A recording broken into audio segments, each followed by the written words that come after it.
मला आपणास सर्व माध्यमांशी संवाद साधताना अत्यंत महत्त्वपूर्ण विषयावर मी आपणाशी बोलणार आहे आणि हे बोलणं जे आहे मुंबईच्या दळणवळणाशी संबंधित आहे। आजचा जो संवाद आहे तो मुंबईच्या लाईफलाईनला, मुंबईच्या व्यवसायाला कशा प्रकारे अडथळा निर्माण व्हावा हा उद्देश मनोज जरंगे पाटील आणि महाविकास आघाडीचे पुढारी यांच्या उपस्थितीत हा केला चाललेला आहे।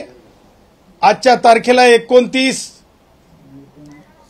तारीख ज्या प्रकारे त्यांनी आंदोलनाची निवडली, ह्या तारखेला गणेश भक्तांची कशा प्रकारे हेळसांड होईल हे टार्गेट ठेवण्यात आलं। त्याचबरोबर ज्या प्रकारे हे आंदोलन चालू आहे, ह्या आंदोलनाला कायद्याच्या सीमा पूर्ण तोडमरोड केलेलं हे आंदोलन चालू आहे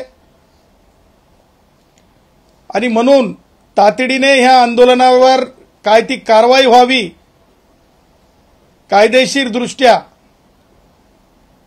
त्याकरिता आम्ही आज police director general of police, माननीय मुंबई पोलीस आयुक्त, माननीय वरिष्ठ पोलीस निरीक्षक आझाद मैदान यांना रितसर तक्रारी दिलेल्या आहेत। आज कारण कायद्याचा भंग ज्या प्रकारे झालाय, ज्या प्रकारे लोकांना त्रास दिला चाललाय, ज्या प्रकारे रस्ता रोको केला चाललाय, ह्या सगळ्या बाबी अत्यंत गंभीर आहेत। सर्वोच्च न्यायालयाने दिलेल्या शहाणी विरुद्ध सरकार या खटल्याच्या विरुद्ध आहेत, त्याचबरोबर म्हणजे त्या खटल्यात दिलेल्या निर्देशांचं पालन न करणारे आहेत। त्याचबरोबर नव्याने जे कायदा अस्तित्वात, रूल्स अस्तित्वात आले की कशा प्रकारचं आंदोलन असावं, किती लोक असावेत, त्यांची संख्या किती असावी, त्या सगळ्या कंडिशन जे मनोज जरंगे यांच्या आंदोलनात देण्यात आल्या होत्या त्यांचा भंग करून हे आंदोलन चालू आहे। मनोज जरंगे कायद्यापेक्षा मोठा नाही। जरंगेच्या गाड्या ज्या प्रकारे जरंगेचे लोक कायद्याची पायमल्ली करून मध्ये येत होते, पोलिसांसोबतच्या हुज्जती आज माध्यमांसमोर आपण पाहिल्या। त्याचबरोबर मुंबई ही आर्थिक राजधानी आहे, या आर्थिक राजधानीचं लक्ष जगामध्ये आहे। जगामध्ये ह्या राजधानीची बदनामी व्हावी, देशाची बदनामी व्हावी, हिंदुस्थानाची बदनामी व्हावी, देशात काहीतरी भयंकर आहे हे दिसावं या उद्देशानं सीएसटी स्टेशनच्या जवळ ज्या प्रकारे रस्ता रोको करण्यात येत होता, हे सगळं काही आंतरराष्ट्रीय राष्ट्रीय स्तरावर एक अनागोदी दिसायला यावी, काहीतरी अघटित घडवण्याचा उद्देश, पोलिसांना त्रास देऊन पोलिसांकडून कारवाई होईल आणि त्यातून विक्टिम कार्ड खेळता येईल, हे सगळं कुबांडित आहे आणि त्यामुळं तातडीनं कारवाई होणं आवश्यक आहे। मला आज या आंदोलनाला हे नाव द्यायचं आहे की आंदोलन, मी अगोदरपासून सांगत होतो की मनोज जरंगे यांचं मुखवटा आहे, मनोज जरंगेचा फक्त मुखवटा आहे, मनोज जरंगेचा फक्त मुखवटा आहे आणि राजकारण ह्या आंदोलनाचा आत्मा आहे। राजकारण ह्या आंदोलनाचा आत्मा आहे, हे आज दस्तूर सिद्ध झालेलं आहे। आज आपण बघितलं कोण कोण होते। उद्धव, मुंबईत लोक राहत नाहीत का? मुंबईतले लोक हिंदुस्थानी नागरिक नाहीत का? गणेश भक्त मुंबईतले रहिवासी नाही आहेत का? आणि उद्धव यांची मुखसंमती, उद्धव यांचं व्यक्त होणं, उद्धव यांचं स्वागतार्ह भाष्य हे लक्षात आणून देत आहे की उद्धवचं याच्यामध्ये किती इन्व्हॉल्वमेंट आहे। कारण उद्धवचे जे लोकप्रतिनिधी आहेत, संजय जाधव खासदार आहेत, हे त्या मंचकावर जातात. मग उद्धव अगोदर पाठिंबा नाही, पाठिंबा हो नाही, पाठिंबा हो नाही, हे काय नाटक होतं का? अर्थात शिवसेना उद्धव ठाकरे गटाचं सुद्धा हे आंदोलन आहे का? हे उद्धव ठाकरेमध्ये दम असेल तर उद्धव ठाकरेंना आता सत्य बोलावं. उद्धव ठाकरेमध्ये दम असेल तर उद्धव ठाकरेंना सत्य बोलावं. त्या पुढे जाऊन मला म्हणायचंय की ज्या प्रकारे राष्ट्रवादी काँग्रेसचे वयोवृद्ध पुढारी शरद पवार त्यांच्या गटाचे आपण ज्या प्रकारे आमदार तिथे येऊन काय सांगत होते, काय बोलत होते खासदार, कानात बोलतानाचा फोटो जर आपण त्या सन्माननीय खासदार या पदावर बसलेल्या व्यक्तीचा जरंगे कशा प्रकारे ओठापासून तुमच्या माध्यमांच्या माईक कशा दूर राहतील, ऐकायला जाऊ नये, आणि ते सुद्धा कशा प्रकारे मोबाईल आडवा ठेवून बोलण्याचा प्रयत्न करत होते. मग ते खासदार बजरंग बाप्पा सोनवणे असोत, त्याचबरोबर बाप्पा काय नाव आहे, बजरंग बाप्पा का आप्पा, बजरंग बाप्पा सोनवणे असतील, त्याचबरोबर आमचा तो काय नाव क्षीरसागर, काय नाव ते क्षीरसागरचं, संदीप आमचा क्षीरसागर सन्माननीय आमदार आहेत, त्याचबरोबर सोळंके, त्याचबरोबर इतर जे राष्ट्रवादी काँग्रेस शरद पवार गटाचे पुढारी तिथं मिरवताना दिसत आहेत. मग मिरवत असताना किती गाड्या कुणी दिल्या, किती मदत केली, लोक कसे जमले, हे देखील सांगण्याचं धाडस राष्ट्रवादी काँग्रेसच्या वयोवृद्ध पुढारी शरद पवार यांच्या या वयातल्या राजकारणामध्ये ताकद है कि नहीं, ये भी हम देखना चाहते हैं भाई. अरे तुम में कितना दम है, क्या तुम सचमुच पब्लिक को सच बोलोगे या पर्दे के पीछे से गेम खेलते रहोगे, हे सुद्धा मला स्पष्टपणे विचारायचंय. परंतु आज महत्वाची गोष्ट आपल्याला सांगू इच्छितो, आम्ही माननीय उच्च न्यायालयात अर्ज केला होता की जरंगेला परवानगी देऊ नका. त्याचबरोबर एक जनहित याचिका सुद्धा दाखल झाली होती. ज्यावेळेस माननीय उच्च न्यायालयाने स्पष्टपणे आपले आदेश दिले, त्या आदेशामध्ये माननीय उच्च न्यायालयाने माननीय सर्वोच्च न्यायालयाच्या शहानी विरुद्ध सरकार ह्या सर्वोच्च न्यायालयाच्या निवाड्याचा उल्लेख केलेला आहे.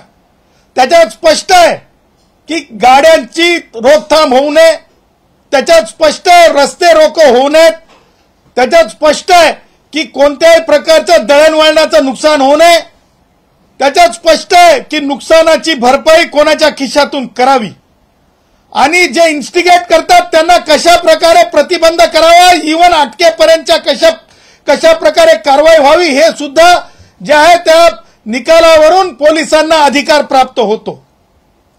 परंतु एक राजकीय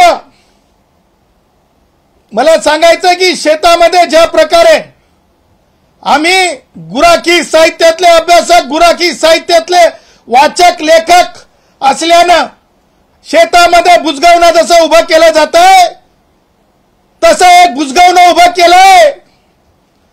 ते बुजगावणं शेती कोण पाखरांनी खाऊ नये म्हणून असतंय. परंतु येणाऱ्या गल्लीच्या राजकारणाच्या निवडणुकीसाठी हे जरंगे नावाचा विचार उभा केलाय आणि कुठेतरी अघटित घटना घडवून चुकीचं करण्यासाठीचा हा प्रयत्न आहे. आणि म्हणून न्यायालयाने दिलेले निर्देश, उच्च न्यायालयाने जरंगेच्या बाबतीमध्ये जुन्या केसमध्ये जी सदावर्ते विरुद्ध महाराष्ट्र शासन ही केस आहे त्याच्यामध्ये सुद्धा निर्देश दिलेले आहेत जरंग्याच्याच आंदोलनात. आणि हे सगळ्या गोष्टी विधी लिखित असताना नवीन कायद्याप्रमाणे जरंगेला सकाळी 9 वाजल्यापासून 6 वाजेपर्यंतची वेळ आहे. परंतु जरंगे कायदा बाह्य बोलतो, जरंगे परत चॅलेंज देतो. सरकारला चॅलेंज देणे म्हणजे सरकारला मुख्यमंत्र्यांना किंवा उपमुख्यमंत्र्यांना चॅलेंज नव्हे, कायद्याच्या विरुद्ध कायद्यालाच चॅलेंज देणे हे कोण करू शकते? कायद्यालाच चॅलेंज, कायदाच नाही मानणार, कोर्टात कायद्याला चॅलेंज नाही, कायदाच मानणार नाही, हेकेखोरी. मला जरंगे सारख्या खालच्या शब्दात माजलेले शब्द म्हणायचं नाही, परंतु असंस्कृत वर्तन, त्याचबरोबर लोकांना वेठीस धरण्याची कृत्य, हे सगळ्या गोष्टी ज्या आहेत हे डेलिब्रेटली केल्या चाललेल्या आहेत. आणि म्हणून आम्ही म्हणत आहोत, आम्ही तक्रार केलेली आहे की जरंगेवर कशा प्रकारे कारवाई करावी, कारण आज टॅक्सीची मुवमेंट तिथे बंद आहे.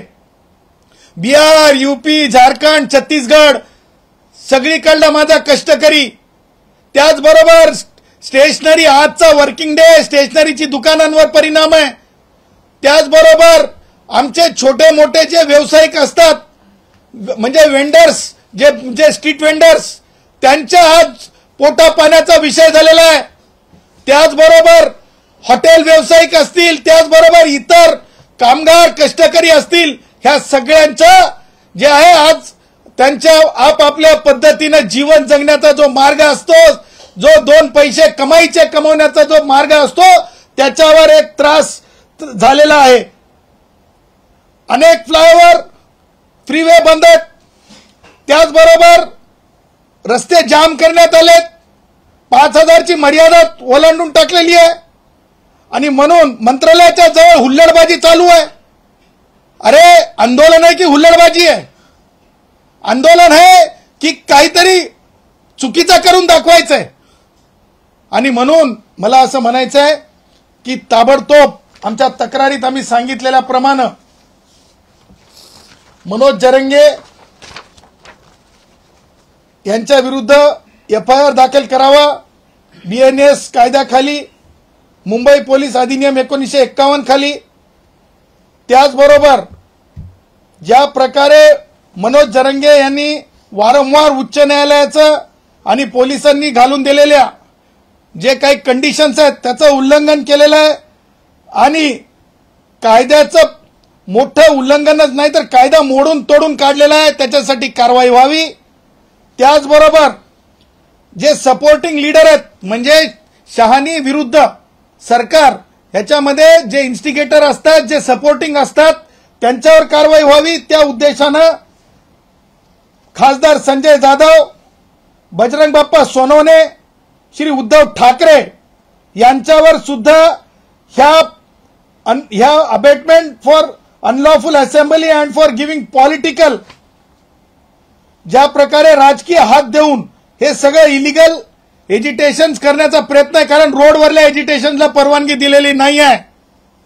पंचम जी पानवटा हे आहे, जिथे आपण लोकांना पाण्याची पिण्याची व्यवस्था केलेली आहे फॅशन स्ट्रीटला, त्या तिथे कोणत्याही प्रकारच्या एजिटेशनची परवानगी नाही आहे. त्याचबरोबर VT स्टेशनच्या बाहेर परवानगी नाही आहे. ह्या सगळ्या गोष्टींना कारणीभूत हे पुढारी आहेत. यांनी दिलेलं बळ आहे, यांनी दिलेली साधन सामुग्री, याची चौकशी झाली पाहिजे. आणि म्हणून आणि त्याचबरोबर जरंगे यांनी उच्च न्यायालयाच्या आदेशाचा भंग केलेला आहे, अंतरिम आदेशाचा भंग केलेला आहे. आणि त्याचबरोबर BNSS अंतर्गत आणि IPC अंतर्गत, जुन्या कायद्याअंतर्गत देखील लालबागच्या राजाकडे जे लोक दर्शनाला जातात त्यांना त्रास व्हावा या उद्देशाने काही कुभांड केलेलं आहे. तेव्हा अशा लोकांना तातडीने कारवाई व्हावी, त्यांना थांबवावं. जे लोक त्रास देतात गणेश भक्तांना, आणि तातडीने यांना अटक करावं, यांना उठवावं. 6 वाजल्याच्या नंतर यांना एकही मिनिट तिथं बसू देऊ नये. म्हणून आम्ही तक्रारी दाखल केल्यात. आझाद मैदानच्या वरिष्ठ पोलीस निरीक्षकांना मी स्वतः फोन केला पोलीस स्टेशनला. मला सांगण्यात आलं सन्माननीय हवालदारांनी की साहेब, फॅशन स्ट्रीटला पंचम पानवटा आहे, जिथे पाणी पिण्याचं ठिकाण आहे, तिथं लोक हुल्लडबाजी किंवा रस्ता रोको करतात, त्यांना तिथून बाजूला हटवायला गेलेले आहेत. अर्थात पोलीस मशिनरीवर जाणून बुजून एक ताण निर्माण करण्यात आलेला आहे. हे कारवाया व्हाव्यात.